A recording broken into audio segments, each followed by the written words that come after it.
Hey y'all, welcome back to another episode of Black Girl with Travel, the podcast. I'm Shira, and today we're going to be talking about how to deal with anger. I've been thinking a lot about this topic as I'm living on the road and I'm in uncomfortable situations, and thinking about better ways to deal with anger, and thinking about also how far I've come in dealing with anger and improving my relationship with anger.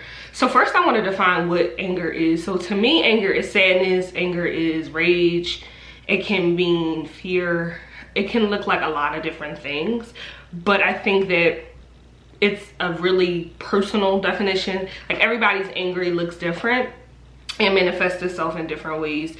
And so I'm looking here at my iPad if you're watching this on YouTube, because I did write some notes down about things that I wanted to talk about. And also I feel like anger is a combination of many things, but I trust us as adults especially to know when we're angry. And I once heard, I think it was from Judgment Toller, she said, don't let these people live rent-free in your mind. And they gotta pay. You know, don't give people passports to travel through your mind and wander through your mind. And I thought that was so powerful, because a lot of times my anger comes from external places. And very rarely am I making myself angry. It's other situations, other people that I allow to make me angry. And I had to, in navigating my anger, I had to realize that nobody can make me feel any type of way. Nobody can go into my body and change my emotions. I'm in charge of my emotions. I'm also in charge of my reactions. And so I've been trying to get to a space where I don't allow people to make me angry, and I sort of just stay, you know, calm, cool, and collected, but still advocating for myself and still saying what I have to say. So especially being on the road and, you know, living with coworkers and just being mad about certain stuff. One night I was just like, you know, I want to do a podcast about anger, you know, because I'm mad right now. And I wanted to talk about, you know, how to deal with anger internally when someone's in front of you and when someone's not in front of you. So let's talk about how to deal with anger when someone's in front of you, or when I say when someone's in front of you, I mean you have physical access to this person, you are actively angry, and you can look at them, you can talk to them, they are physically in your presence. I think for me, I had to learn if I had self-control or not. And I think that's a good question to start with. Do I have self-control or not? And for me, sometimes I didn't, right? Like, I would ask myself, do I have enough self-control not to punch this person in their face? You know, because I'm so mad and what they did was so shiesty or so evil. Like, do I have enough self-control? And if you truly don't, I would say remove yourself from that situation. Nobody and nothing is worth losing your freedom over.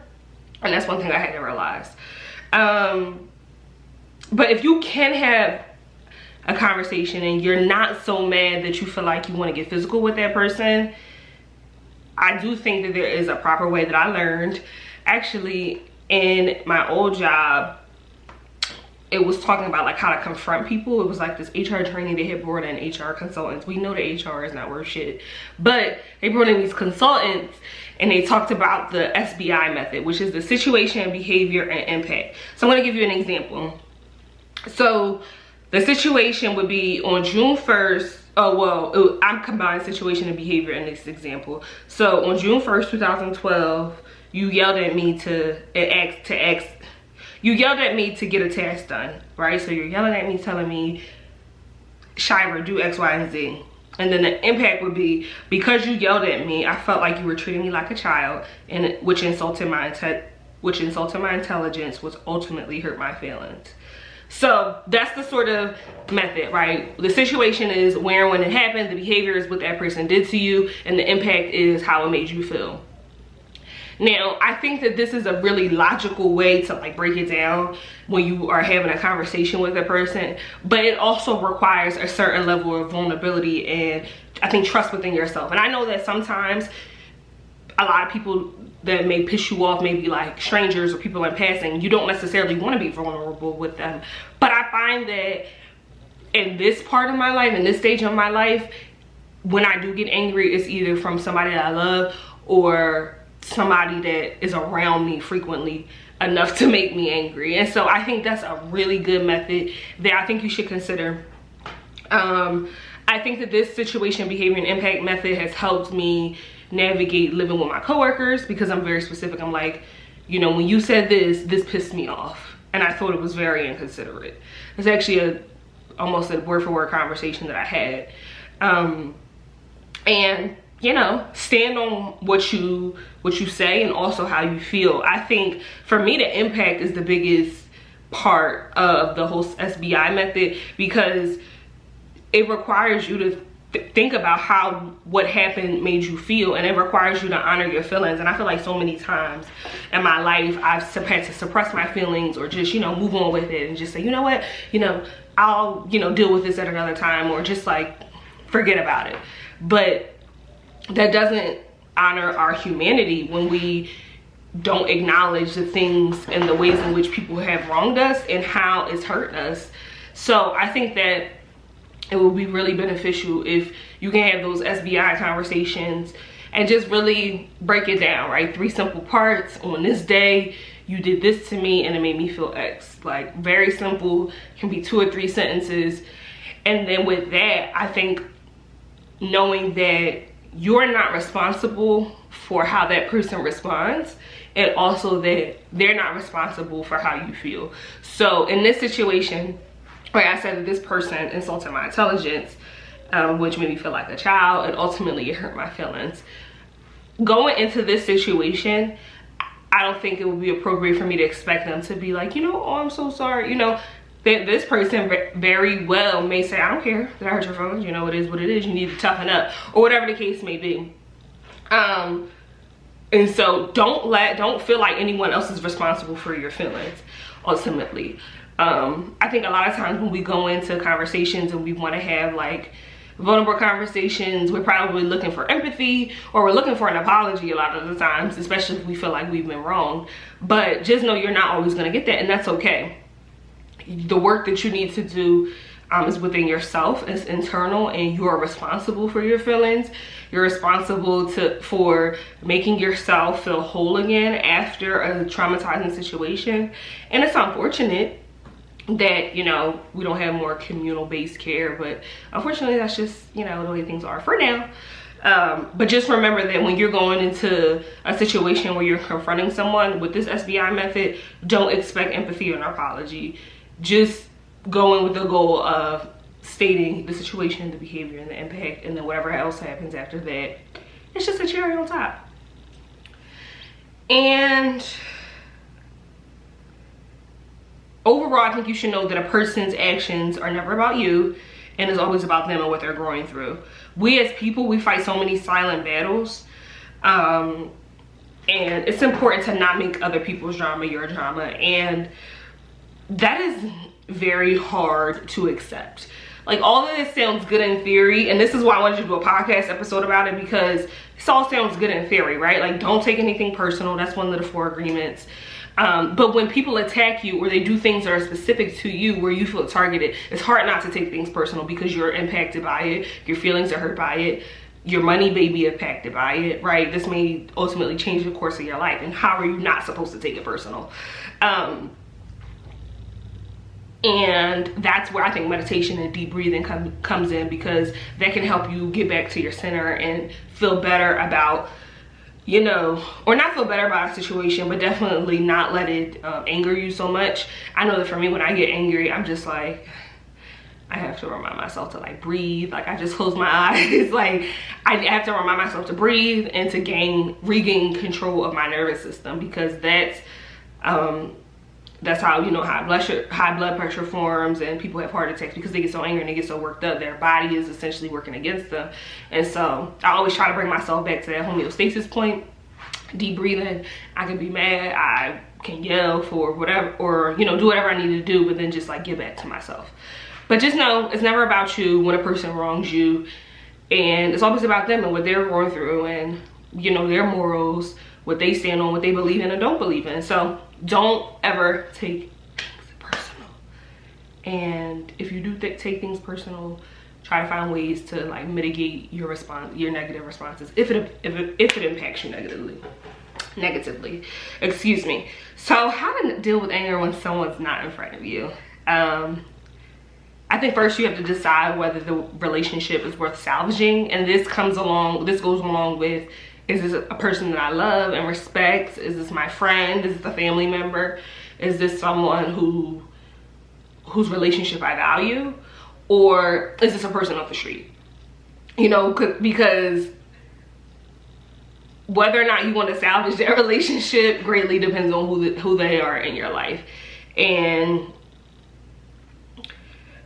I've decided that I typically now in my life, like, I don't get angry at people that, you know, pass in my life, like that are just passing through in my life. Like they may say something ignorant or something, I just keep it moving.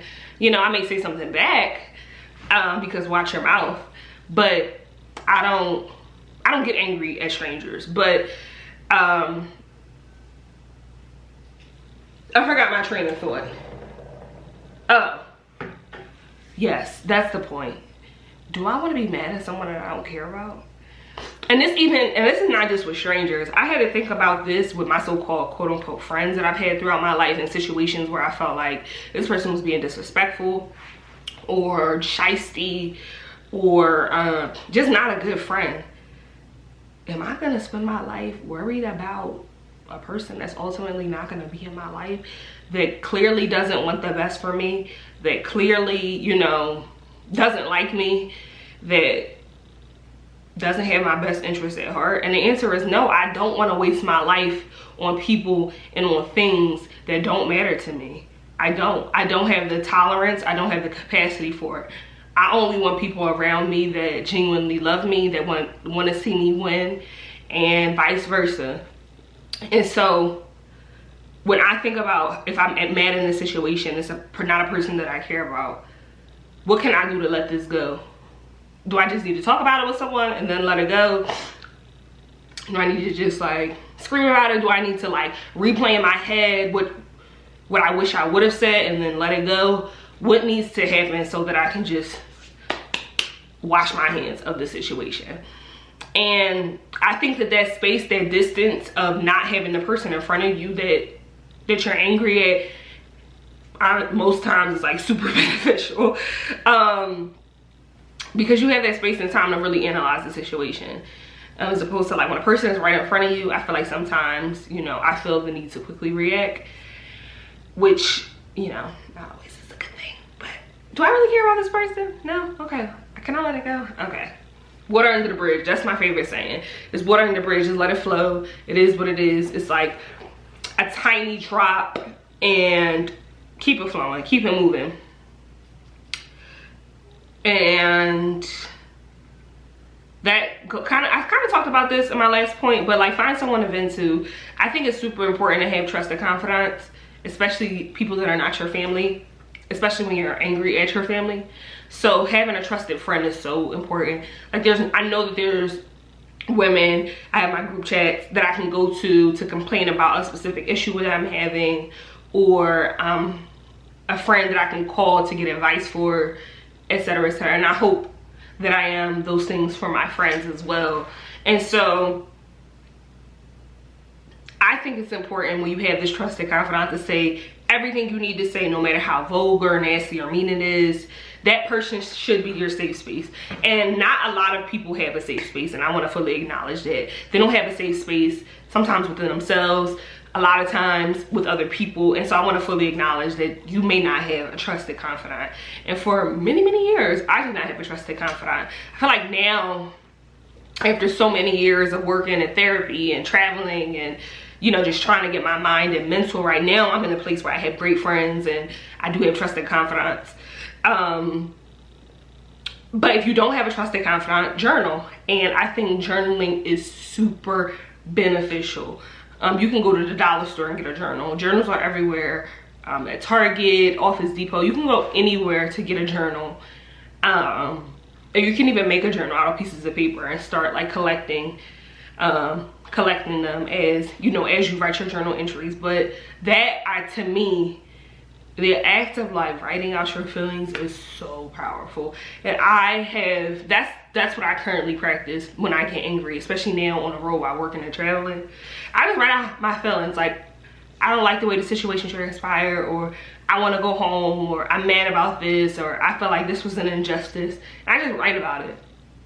And for me, that's powerful because I get to leave everything in the journal, right? This is my safe space. It's something that I've created. Nobody's looking in it. Nobody, you know, can invade that space because it's not open for anyone but me, you know, in the journal pages.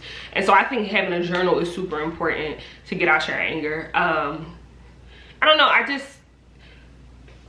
I know that when I used to get angry many years ago, I would want to fight people. I would want to just, you know, lash out and really just not think things through. And most of the times when we're angry at a person, it's never just, you're not angry at the thing that they did to you, right? You're angry at a larger issue. And I think a lot of times it stems from childhood trauma. Like, I'm a really clean person, and that stems from my childhood. And, you know, always having to keep things clean. I was always doing the dishes, and, you know, I hated cleaning though. I hated cleaning. Especially as a kid, because I felt like it wasn't fair. I always ended up doing the dishes, whatever. So I hated cleaning. I would purposely like probably be bad at it as a kid. But now as an adult, like, I am a clean freak. I love cleaning. When I'm bored, I will, like, especially now on the road, wash dishes, scrub. I just scrub the toilet after I got out the shower. I'm like, should I do my makeup or should I scrub the toilet? And I just scrub the toilet. Like, it's a very weird thing. I cannot get out of my bed without, you know, making it up. That's thanks to one of my Jamaican aunties who would like scream at me incessantly. Like when I would stay with them, like, you have to make up your bed and spread your bed and and I would just be so mad. Like, I would be so angry. Like, why am I being yelled at? And now as an adult, I'm a clean freak. And so when I get angry, maybe at my coworkers, that they are not as clean as me, I'm like, what is this? Like, is this really something to be mad at? Or am I just reifying like what I seen as a child, like anger because the dishes weren't done, or like I had to clean the bathroom, you know, like stuff like that. It's all connected. And so I think it's really important to think about your anger and like why you're angry, and how you can mitigate that. So that's my thoughts on anger. I truly hope that, sorry y'all, if you're watching this on YouTube, my coworkers literally just came home. But thank y'all for listening to the short episode of dealing with anger. I feel in a really good space now, actually, to deal with my anger. I think therapy helped, and yoga and meditation, and ultimately asking myself, what is this really about? And like going back to the source and knowing that, you know, I don't have to be physical. I don't have to raise my voice, but I'm still gonna get my point across. And that's what I've learned in maturity. So thank y'all so much for listening to this episode of Black Girl Will Travel, the podcast. I will be back next week, and y'all, I'm going back home to Philly, so the episodes will be dropping probably 2 or 3 per week because I'll have much more time. So excited about that. Thank y'all so much for watching. I try to combine watching and listening. Thank y'all so much for watching and listening to this episode of Black Girl Will Travel, the podcast. I will see y'all next week.